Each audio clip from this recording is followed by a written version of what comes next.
नमस्कार। द देसी अड्डा पर आपका स्वागत है। मैं हूं राकेश तिवारी। देखिए, कहा जा रहा है कि बीजेपी बिहार में ऑपरेशन नीतीश चला रही है। इसका मतलब ये हुआ कि बिहार में अगला मुख्यमंत्री नीतीश कुमार नहीं होंगे।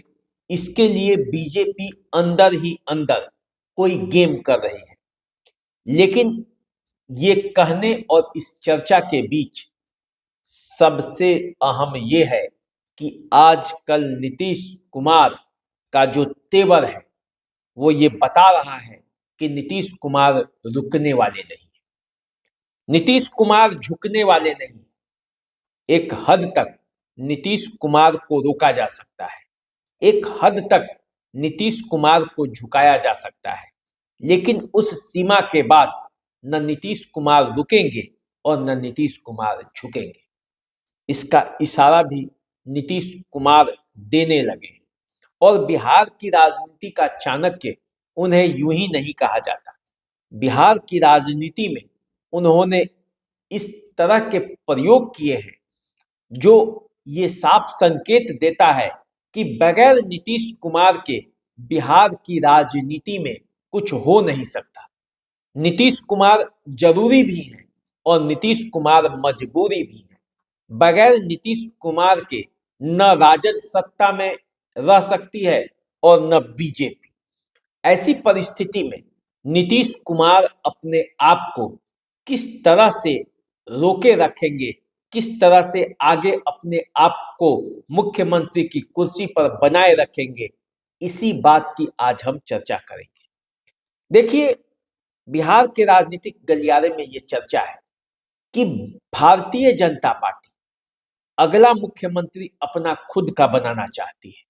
वो चाहती है कि चुनाव तक तो नीतीश कुमार रहे बिहार में मुख्यमंत्री के पद पर, उनके नेतृत्व में चुनाव तो हो, लेकिन चुनाव के बाद बिहार में मुख्यमंत्री का चेहरा बदल जाए और वो मुख्यमंत्री भाजपा कोटे का।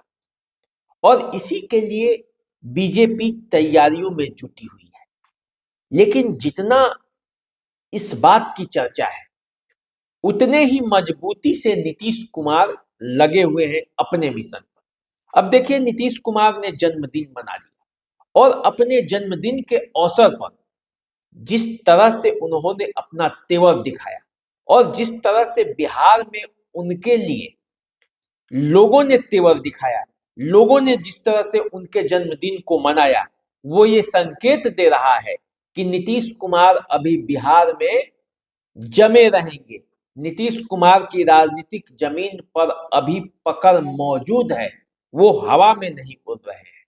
देखिए, नीतीश कुमार के बारे में जिस तरह से बीजेपी के प्रदेश अध्यक्ष दिलीप जायसवाल ने कहा कि नीतीश कुमार के नेतृत्व में चुनाव होगा, लेकिन चुनाव के बाद बीजेपी का संसदीय बोर्ड ये तय करेगा एनडीए के घटक दलों के साथ मिलकर कि बिहार का मुख्यमंत्री कौन होगा। इस बयान के बाद राजनीति में भूचाल आया और बिहार की राजनीति में जो भूचाल आया, उसके बाद दिलीप जायसवाल को अपनी बातों से पलटना पड़ा। देखिए, नीतीश कुमार के चिर प्रतिद्वंदी रहे चिराग पासवान ने भी ये मान लिया है अब कि नीतीश कुमार के नेतृत्व में ही चुनाव होगा और वो बिहार के मुख्यमंत्री बनेंगे। नित्यानंद राय के यहाँ जो शादी समारोह था, उस दरमियान चिराग पासवान भी पहुंचे हुए थे और उन्होंने पत्रकारों के सवालों का जवाब देते हुए इस बात को मान लिया। अब देखिए, नीतीश कुमार ऐसे ही पिछले 19 सालों से बिहार के मुख्यमंत्री के पद पर नहीं है, वो राजनीति के माहिर खिलाड़ी हैं। और जैसे ही उन्हें पता चला कि बिहार में चुनाव के बाद हो सकता है कि मुख्यमंत्री के पद से उन्हें हटाया जा सके, इसकी रणनीति बनाई जा रही है, तब नीतीश कुमार अलर्ट हो गए। नीतीश कुमार ये जानते हैं कि कब किससे बुलवाना है, कब अपने बोलना है, कब चुप हो जाना है, वो बाखूबी जानते हैं। और इसलिए इस बार नीतीश कुमार नहीं आए, बल्कि उनके पुत्र निशांत कुमार सामने आए और सामने आकर बोले कि पिताजी को मुख्यमंत्री का चेहरा बनाना चाहिए, क्योंकि 43 विधायकों के बाद भी उन्होंने जिस तरह से बिहार का विकास किया है वो बिहार के लोग देख रहे हैं। तो इस बार उससे ज्यादा ताकत लगानी पड़ेगी जनता दल यूनाइटेड को। इस बात को निशांत कुमार ने कहकर इरादा ये जाहिर कर दिया कि मुख्यमंत्री की कुर्सी पर अभी नीतीश कुमार रहना चाहते हैं। भले ही नीतीश कुमार अपने मुंह से नहीं कहे, लेकिन उनका इशारा है कि बिहार के मुख्यमंत्री की कुर्सी पर वो चुनाव बाद भी बने रहना चाहते हैं। अभी राजनीति से रिटायरमेंट लेने का उनका कोई इरादा नहीं है। हालांकि बीजेपी जिस तरह से बिहार में अब एक्टिव है, मुख्यमंत्री की कुर्सी पर भले नीतीश कुमार है, लेकिन असली ताकत बीजेपी अपने पास रखना चाहती है। मंत्रिमंडल के विस्तार के दौरान ये दिखा भी कि संख्या बल के आधार पर बीजेपी ने अपने विधायकों को मंत्री बनवा दिया। भले ही अपने ही विधायकों के मंत्रियों के पास जो पद थे, जो विभाग थे, उसी में से बंटवारा हुआ, लेकिन मंत्रियों की संख्या जनता दल यूनाइटेड से ज्यादा हो गई और बीजेपी बिहार में मंत्रिमंडल के मामले में, मंत्रियों के मामले में बड़े भाई की भूमिका में आ गया। लेकिन नीतीश कुमार के पास जितने विभाग थे वो सारे विभाग उनके पास है।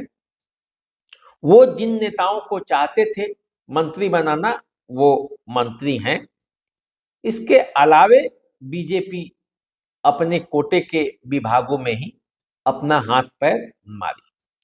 अब देखिए, ऑपरेशन नीतीश तो चालू है, लेकिन नीतीश कुमार भी कहां मानने वाले हैं। नीतीश कुमार तो वो शख्स है जिन्होंने लालू प्रसाद यादव जैसे मजबूत नेता को धरती पर ला दिया। ये वही लालू हैं जिन्होंने 94 के पहले नीतीश कुमार को कहा था, तू हमको सिखाएगा राजपाट कैसे चलता है, प्रशासन और शासन चलाना अब तुमसे सीखना पड़ेगा।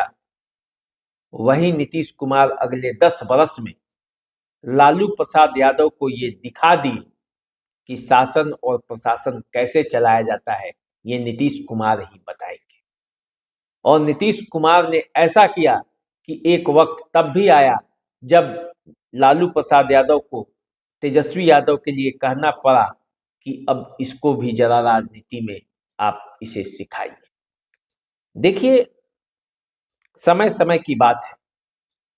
नीतीश कुमार अब भले ही उम्र के उस पड़ाव पे है जहां उनको लेकर कई बातें हो रही हैं, लेकिन कल का जो तेवर था नीतीश कुमार का, जिस तरह से वो अपने शिक्षा मंत्री को बुलाए, उठो, वो एक संकेत है कि नीतीश कुमार अभी एक्टिव है। नीतीश कुमार अभी रुकेंगे नहीं और नीतीश कुमार अभी झुकेंगे नहीं। और वो जानते हैं कि कब किसको उठाना है और कब किसको बैठाना है। उसी सभा में भाजपा के दोनों उप मुख्यमंत्री भी थे, विजय सिन्हा और सम्राट चौधरी। नीतीश कुमार ने इशारा दे दिया है, अपनी राजनीतिक सूझबूझ से ये बता दिया है कि नीतीश के तेवर और कलेवर दोनों में अभी कोई बदलाव नहीं आया है।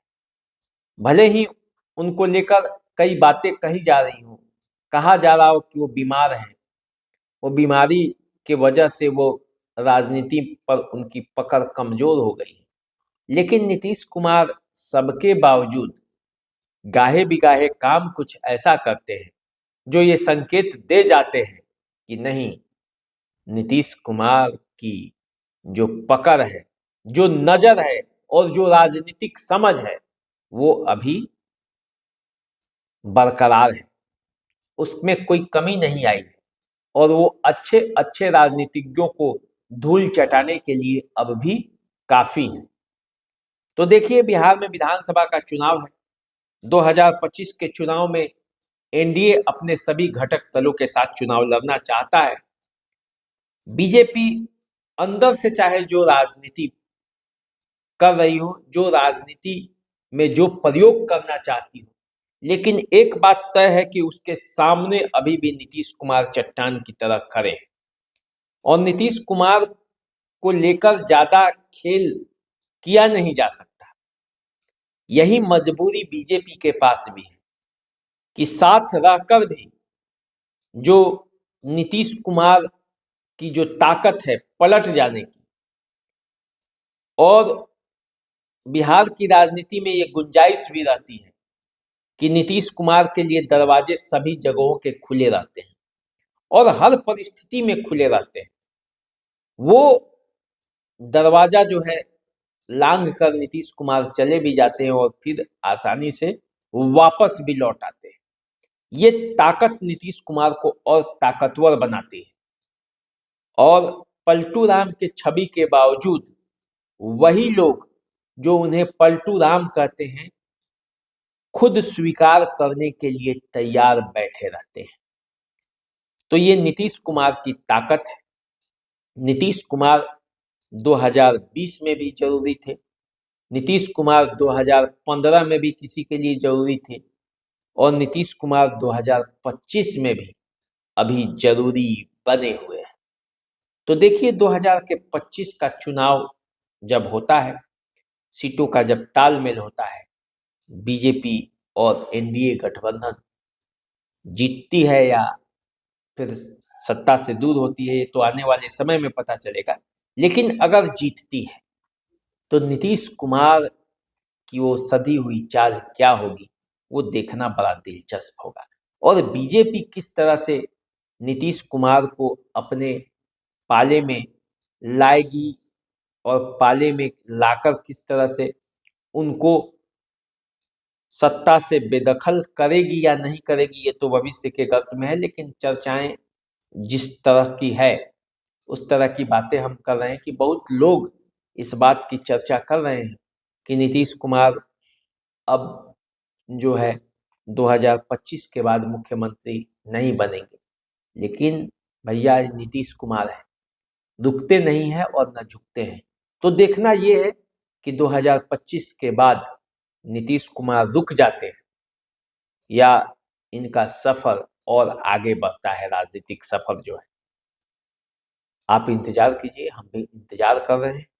चैनल को सब्सक्राइब कर लीजिए, फेसबुक इंस्टाग्राम पे हमें फॉलो कीजिए और आज इजाज़त दीजिए। फिर हम मिलेंगे, आएंगे तो फिर आपसे बातें होंगी और बातें होंगी तो नई नई बातें भी खुलेंगी और बिहार की राजनीति की हम लोग चर्चा करते रहेंगे। खास करके विधानसभा चुनावों के बारे में, उसके आंकड़ों पर भी बातें करेंगे और सीटों का समीकरण भी समझाएंगे, पार्टियों का के आंकड़ों का अंक गणित भी बताएंगे। तो अभी दीजिए इजाजत, नमस्कार।